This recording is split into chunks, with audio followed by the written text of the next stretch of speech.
All right, we talk a lot about travel, especially with the holidays coming up, and want to let you know that shares of Hawaiian Holdings, Hawaiian Airlines, are up right now as we head toward the closing bell, almost 2%. Let's bring in, once again, the CEO from Hawaiian Airlines. President and CEO Peter Ingram is joining us because you had an earnings report for the last quarter that was better than Wall Street expected. We know you're still on the road to recovery, but I don't want to jinx it for any of the airlines. It looks as if the worst is in the rearview mirror. Still a long way to go, but you're adding flights. What do you want people, whether they be investors or customers, to know about why you're adding flights for the holidays and what your outlook is looking forward to 2022? Sure. Well, Adam, great to be with you today. It's been an up and down recovery over the past year, but we're definitely on the road to recovery. And I want to remind people that it was only a little over a year ago where people couldn't travel to Hawaii at all without a 14-day quarantine, which really limited any of the demand we had. And we've seen a strong recovery in the domestic part of our business this year. We're expecting the international to start recovering soon. Now the conditions are falling into place, and we see good demand for the fourth quarter right now. And so we've added some extra flights around Thanksgiving and Christmas to some of our key markets on the West Coast, and we're excited about moving into 22 and seeing a continued recovery and build of demand as people start moving around again, as we get to a more manageable stage of the pandemic. And Peter, the routes that you have added recently, those being Orlando, Long Beach, Austin, just to name a few of those, what has traction been like on those routes? It's been good. We've really been encouraged how those new routes have started. We started, as you said, Austin and Orlando, as well as Ontario, California, this spring, which was a little bit of a bold move for us in the middle of a pandemic recovery to add so many new markets for an airline like ours in a short period of time.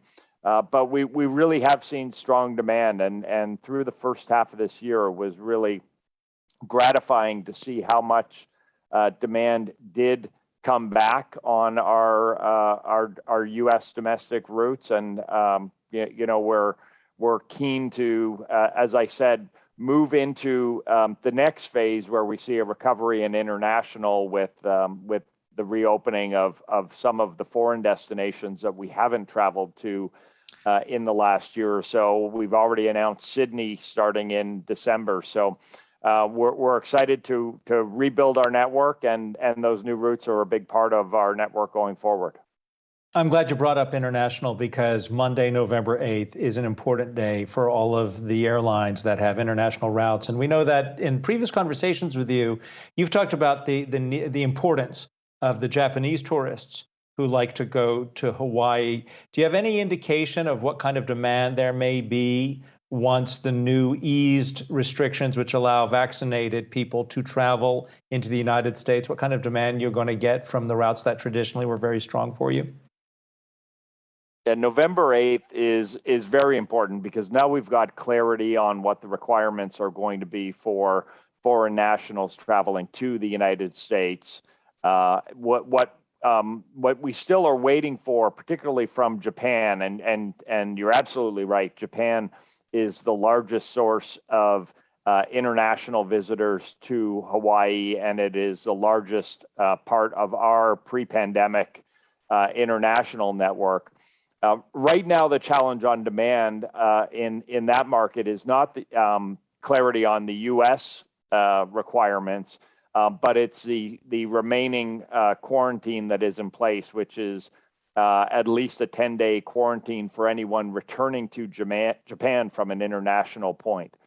We do think that we're getting to the point where the environment is absolutely in place for policymakers in Japan to reassess that policy. And specifically, I would point to the fact that over 70% of Japanese nationals are vaccinated, now fully vaccinated. They're in the high 70% in terms of the first dose.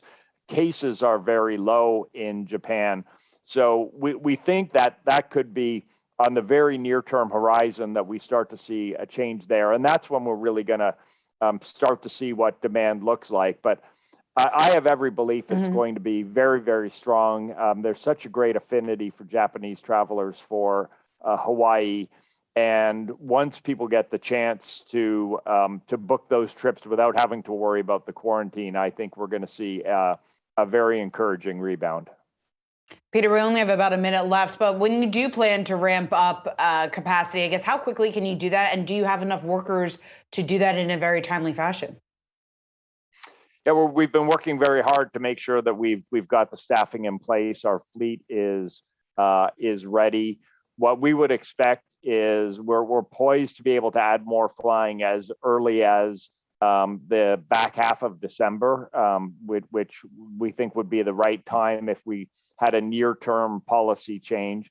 And then our expectation is that we ramp that up through the first quarter, and we've been making sure we're preparing our staffing to be ready for that eventuality. So the expectation right now is that we ramp up through the first quarter and the second quarter, and we are running a schedule by the middle of 22 that looks very similar, in fact, maybe slightly larger than what we were operating before the pandemic in 2019.